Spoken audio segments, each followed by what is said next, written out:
Got a great guest on right now. Seth Weathers is joining us. Now, Seth is a political consultant. He's based in Atlanta, Georgia, but does work all over the U.S., including right here in Florida. And I wanted to get Seth on. I've known Seth for some time. He is now officially a friend of the show, not just a friend of mine. But he's always good with analyzing politics, and I mean, look, this is what he does for a living. But the other reason I wanted to have Seth on is this article and these articles I've been reading about the state of Georgia, okay? Like one of the most quintessentially red states, possibly leaning toward Hillary Clinton. Seth, how you doing this morning? I'm good. How are you, Trey? I'm doing well. So Seth Weathers, Weathers Corp is his website, weatherscorpcorp.com, to learn more about Seth. So Seth, I want to deal with Georgia first, and then I'd love to talk in the bigger picture about some of these things going on with Donald Trump, New York Times, etc. Georgia, okay? I mean, I don't know of a more Republican state. How is this happening? Well, to be clear, it's not happening, but the media is having fun, and the Clinton campaign is having a fun time trying to head fake people in this direction to show, they want to show that Donald Trump's failing. He's going to lose, red states that could have never been lost before. And the media loves this stuff, so they pounce on it. But, the story that you're referencing, Jim Galloway and the AJC, yep. With the polling, if you look at the story, their source is the Clinton campaign. And the Clinton campaign says they have access to anonymous pollsters that have provided them this inside look. Well, I know every major pollster in Georgia. None of the pollsters I know have this magical anonymous information that shows Hillary winning Georgia. What do you see on the ground in terms of polls? Are they close, though? It's been back and forth. Of course, I mean, this election, if you watch the polls, they've been kind of insane for this point in the race, the up and down. But he's maintained a relatively decent lead over her over the past 4 to 6 months, I would say, 3 to 5 months. And he's still right now. And there are also a lot of the polling that you're looking at, they're oversampling Democrats. This is the same thing that happened in 2014 when David Perdue was running for U.S. Senate and Jason Carter, President Carter's grandson, was running for governor. And, a lot of people that ask me about, is Georgia going blue? I tell them I would ask Governor Carter or Senator Nunn about it because it didn't happen. Yep. Yeah. It's a very good point. Again, Seth Weathers joining us. Seth is a political consultant based out of Atlanta who does work here, all over the U.S., really. Weatherscorp.com is where you can visit him on his website.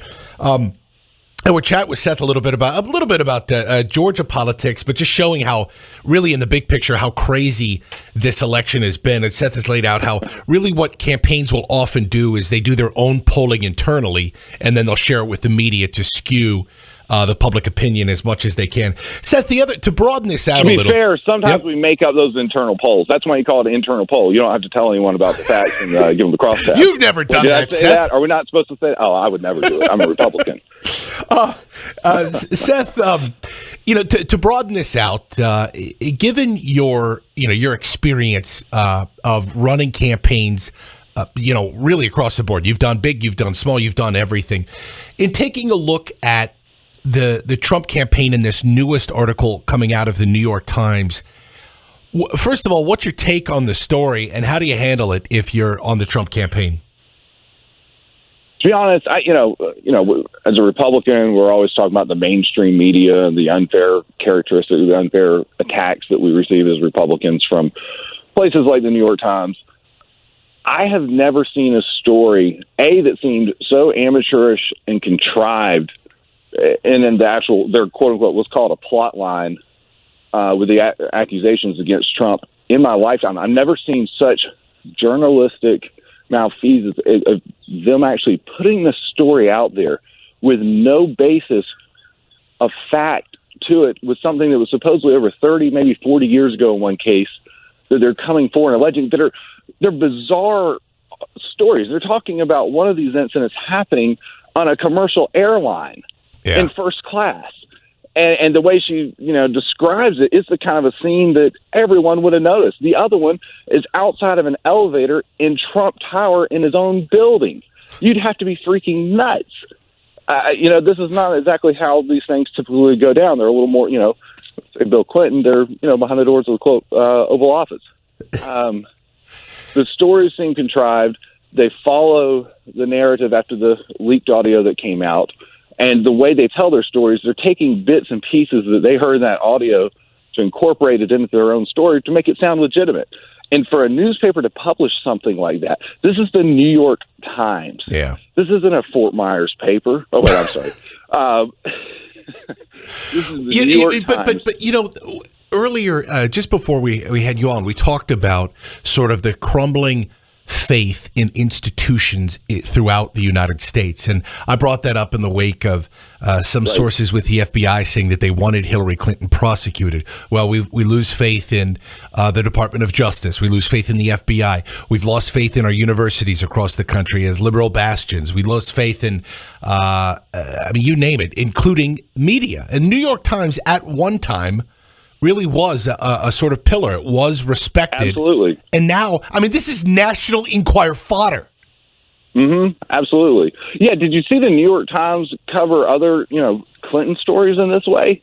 Not even close. If we went down the ladder with Clinton stories and allegations that were this unsourced, they could write about accusations against Bill Clinton every single day. And it's amazing, 30 and 40 years, they've discovered all of this new information about what a terrible piece of human trash Donald Trump is 3 weeks before the election. And they all came out magically, like it almost as if a campaign was putting them out in a time frame that was one after another. The stories come out last night. These are written up by People Magazine, New York Times. These things don't happen instantly.